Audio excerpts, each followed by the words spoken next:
Students, हमारा आज का टॉपिक है संज्ञा। आज हम संज्ञा के बारे में जानेंगे। जैसा कि आप संज्ञा के बारे में आप लोग फर्स्ट क्लास से पढ़ते आ रहे हैं। संज्ञा क्या है, यानी शॉर्ट में हम कहेंगे सभी नाम जो हैं वो संज्ञा हैं। जितने भी नाम होते हैं वो क्या हैं, संज्ञा हैं। जैसे कि मेज़, कार, बस, केले, प्लेट, कमीज़, टमाटर आदि, ये सभी क्या हैं, ये सभी संज्ञा हैं। संज्ञा की परिभाषा देखेंगे हम। जैसे किसी प्राणी, वस्तु, स्थान या भाव के नाम को संज्ञा कहते हैं। आइए हम संज्ञा को थोड़ा विस्तार से समझेंगे। संज्ञा क्या है, जैसे यहाँ पे आप एक पैराग्राफ देखेंगे। फागुन मास की पूर्णिमा के दिन लकड़ियों के ढेर से होली बनाई जाती है। रात के समय होली जलाई जाती है। दूसरे दिन रंगों से खेला जाता है। सभी एक दूसरे पर रंग डालते हैं, गुलाल लगाते हैं। होली आपसी शत्रुता बुलाकर प्रेम, मित्रता, प्रेम बढ़ाने वाला त्यौहार है। तो यहाँ पे आप देखेंगे जितने भी ये ब्लू कलर्स के वर्ड्स हैं, ये सभी क्या हैं, ये किसी न किसी के नेम हैं। ओके, तो ये सभी क्या हैं, ये सभी संज्ञा हैं। जैसे यहाँ पे फागुन जो है ये महीने का नाम है, ठीक है। पूर्णिमा ये किसी तिथि यानी किसी दिन का नाम है। लकड़ियाँ ये थिंग्स, वस्तु का नाम है। जैसे लकड़ियाँ, रंग, गुलाल, ये सभी थिंग्स के नेम हैं। होली ये त्यौहार का नाम है। जितने भी त्योहार्स के नेम होते हैं वो सभी संज्ञा के अंतर्गत आते हैं, ठीक है। अब नेक्स्ट है आपका भाव। जैसे शत्रुता, मित्रता, प्रेम, तो ये सभी क्या हैं, ये भाव के नाम हैं। तो यहाँ पे जितने भी ये ब्लू कलर्स के वर्ड्स हैं, ये सभी क्या हैं, ये सभी संज्ञाएं हैं। तो संज्ञा यानी कि किसी प्राणी, वस्तु, स्थान या भाव के नाम को संज्ञा कहते हैं। यानी संसार में जितने भी नेम हैं सभी क्या हैं, सभी संज्ञा हैं। आगे हम देखेंगे संज्ञा के भेद। संज्ञा के वैसे मुख्यतः 3 भेद होते हैं, लेकिन यहाँ पे आपको 5 दिए हैं। 2 भेद और हैं, समूहवाचक और द्रव्यवाचक। ये इसी के अंतर्गत आते हैं, ठीक है। जैसे यहाँ पे व्यक्तिवाचक, जातिवाचक और भाववाचक, ये 3 जो हैं आपके मेन हैं। समूहवाचक और द्रव्यवाचक ये जातिवाचक संज्ञा के अंतर्गत ही आते हैं। यहाँ पे फिलहाल मैंने आप इनको अलग यहाँ पे लिख रखा है, लेकिन ये इसी के अंतर्गत आते हैं, ओके। तो यहाँ पे ये हो गया समूहवाचक और ये द्रव्यवाचक,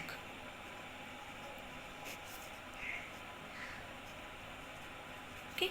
ये जातिवाचक संज्ञा के अंतर्गत ही ये दोनों जो हैं भेद ये आते हैं। आइए हम सबसे पहले जानेंगे व्यक्तिवाचक संज्ञा क्या होती है।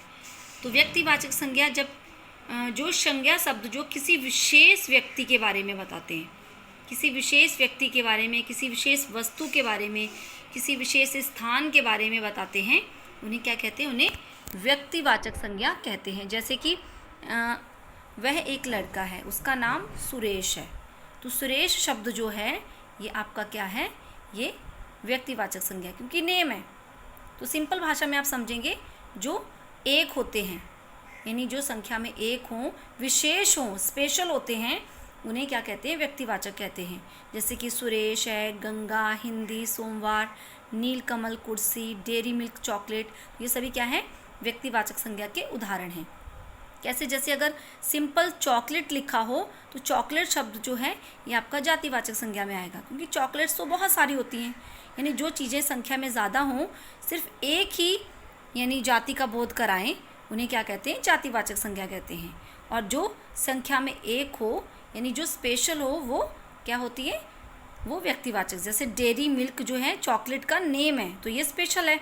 यहाँ पे कुर्सी जो है, कुर्सियाँ बहुत हैं, लेकिन कौन सी कुर्सी यहाँ पे पता नहीं, पर्टिकुलर नेम नहीं दिया है। तो अगर हम लिखेंगे नीलकमल कुर्सी, तो नीलकमल जो है वो आपकी व्यक्तिवाचक संज्ञा में आ जाएगा। नीलकमल या किसी और कंपनी का नेम लिख दें, ठीक है। जैसे पंखा है, पंखा शब्द जो है वो आपका जातिवाचक में आ जाएगा, ठीक है। अगर पंखे का हम उसकी कंपनी का नाम लिखें, बजाज पंखा, या फिर लिखेंगे उषा पंखा, तो बजाज जो है और उषा जो है ये व्यक्तिवाचक में आ जाएगा, ओके। अगर हम किसी लिखेंगे पशु, जानवर या पक्षी, तो ये सभी क्या हैं, ये जातिवाचक में आएंगे।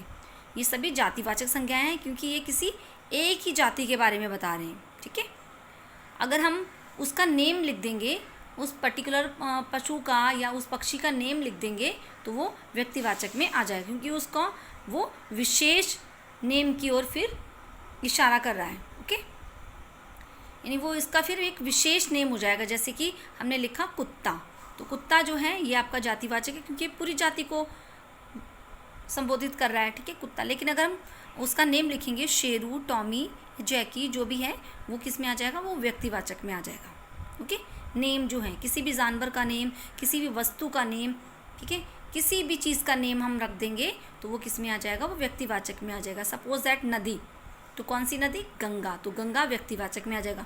पर्वत, पर्वत कौन सा, हिमालय।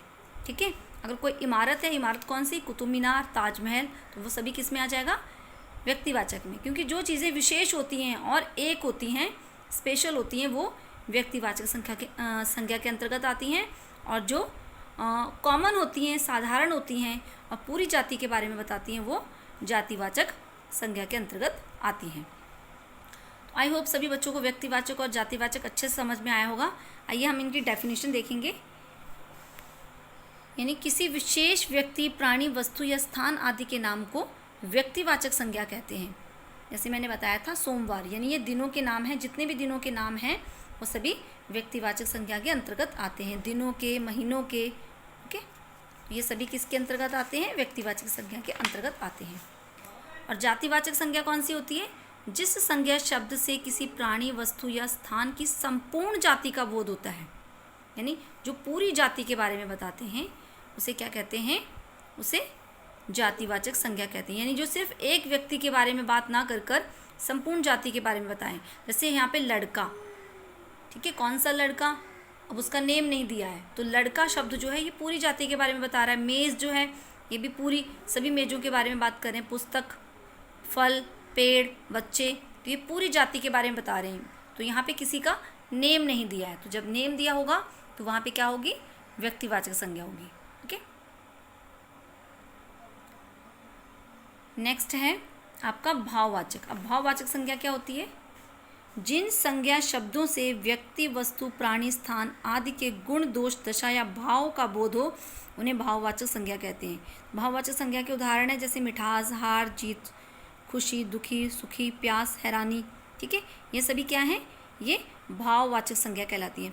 भाववाचक संज्ञा का इसे हम एक और तरीके से समझ सकते हैं कि ये सभी जो हैं इनको सिर्फ हम महसूस कर सकते हैं। भाववाचक संज्ञा जितनी भी होती हैं ये सिर्फ हम फील कर सकते हैं, इनको हम छू नहीं सकते, ना ही इनको देख सकते हैं। जैसे किसी का दुख है, कोई इंसान दुखी है तो उसके दुख को हम फील कर सकते हैं, हम उसको छू नहीं सकते, हम उसको देख नहीं सकते। ठीक है, कि वो अंदर से कितना दुखी है।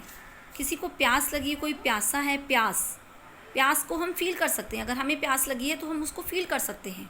ठीक है, हैरानी, उदासी, ठंडक, तो ये सभी चीज़ें क्या हैं, ये फील करने वाली हैं। इन्हें हम ना तो छू सकते हैं ना देख सकते हैं। ये नाम जो हैं ये भाववाचक संज्ञा, यानी जितने भी ये नाम हैं, जैसे सभी बच्चे शांति से बैठे हैं, शांति, यहाँ पे सुंदरता, प्रेम और दया, ये सभी क्या हैं, ये भाववाचक संज्ञा के अंतर्गत आते हैं। भाववाचक संज्ञा के और उदाहरण हम देखेंगे जैसे कि मानवता, अहंकार, बचपन, खटास, मिठास, हंसी, सफ़ेदी, गर्मी, यानी जितनी भी अवस्थाएं होती हैं, जैसे जो जीवन की अवस्थाएं होती हैं, जीवन की 3 अवस्थाएं होती हैं। एक तो होती है जवानी, ठीक है, बुढ़ापा और बचपन।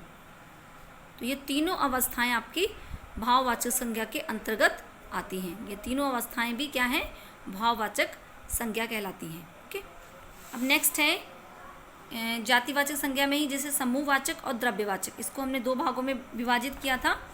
द्रव्यवाचक संज्ञा क्या होती है, द्रव्यवाचक संज्ञा जो होती है इसको हम पदार्थवाचक संज्ञा भी कहते हैं। यानी जिन संज्ञा शब्दों से किसी धातु, द्रव्य, पदार्थ आदि का बोध हो उन्हें द्रव्यवाचक संज्ञा कहते हैं। जैसे कि यहाँ पे पानी, दूध जो है ये द्रव्य हैं, लिक्विड चीज़ें हैं। जितनी भी लिक्विड चीज़ें होती हैं वो द्रव्यवाचक संज्ञा कहलाती हैं। ठीक है। पदार्थ जैसे कि सोना, चांदी, पीतल, तांबा, लोहा, तो ये सभी पदार्थ हैं। जितने भी यानी जो शब्द इन पदार्थों के बारे में बताएं या धातु के बारे में बताएं, ये धातुएं हैं। सोना, चांदी, पीतल, ये सभी क्या हैं? धातु हैं। ठीक है। तो जो इनके बारे में बताते हैं वो क्या कहलाते हैं? द्रव्यवाचक या पदार्थवाचक संज्ञा कहलाती है। द्रव्यवाचक और पदार्थवाचक संज्ञा को हम एक और तरीके से पहचान सकते हैं कि ये जितनी भी द्रव्यवाचक संज्ञाएं होती हैं, इनको हम गिन नहीं सकते। जैसे पानी है, पानी को आप काउंट नहीं कर सकते, दूध को काउंट नहीं कर सकते, लेकिन हम इनको नाप तौल सकते हैं। इनको क्या कर सकते हैं? इनको हम नाप तौल सकते हैं। जैसे कि दूध को हम नाप सकते हैं, कितनी लीटर दूध है। पानी को नाप सकते हैं। सोने चांदी को भी हम तौल सकते हैं कि वो कितने ग्राम है। ओके, तो इस टाइप से इनकी नाप तौल की जाती है, इनको काउंट नहीं किया जाता। नेक्स्ट है आपका समुदायवाचक। समुदायवाचक संज्ञा वो संज्ञा होती हैं जो किसी मतलब समुदाय के बारे में बताएं, यानी ऐसी संज्ञा शब्द जो किसी समुदाय के बारे में बताते हैं, यानी किसी समूह के बारे में बताते हैं, उन्हें क्या कहते हैं? उन्हें समुदायवाचक संज्ञा कहते हैं। समुदायवाचक को समूहवाचक संज्ञा भी कहते हैं। यानी जो किसी ग्रुप के वजह से भेड़ें झुंड में विचरती हैं। भेड़ें किस में विचरती हैं? झुंड में। ओके। सेना दल गश्त लगा रहा है। सिनेमा हॉल के सामने भीड़ दिखाई दे रही है। तो यहाँ पे देखिए, झुंड, दल और भीड़, तो ये तीनों शब्द जो हैं ये किसी न किसी समुदाय की ओर इशारा कर रहे हैं। यानी भीड़ में बहुत सारे लोग होते हैं, तो यानी ये पूरे लोगों का एक ग्रुप है। दल जो है ये सैनिकों का ग्रुप है। झुंड जो है ये भेड़ों का ग्रुप है। यानी जो ग्रुप वाले शब्द होते हैं, जैसे कक्षा है, कक्षा में स्टूडेंट्स होते हैं, तो ये स्टूडेंट्स का ग्रुप होता है। तो ये जुलूस लोगों का ग्रुप होता है। तो ये सारे शब्द हैं, जैसे कक्षा, सेना, जुलूस, सभा, भीड़, दल, गुच्छा। ठीक है। तो गुच्छा में जैसे बहुत सारे, जैसे अंगूरों का गुच्छा या चाबियों का गुच्छा, तो ये सभी शब्द क्या हैं? ये समुदायवाचक संज्ञा के अंतर्गत आते हैं। आई होप सभी बच्चों को ये संज्ञा और उसके भेद अच्छे से समझ में आए होंगे। Thank you and have a nice day.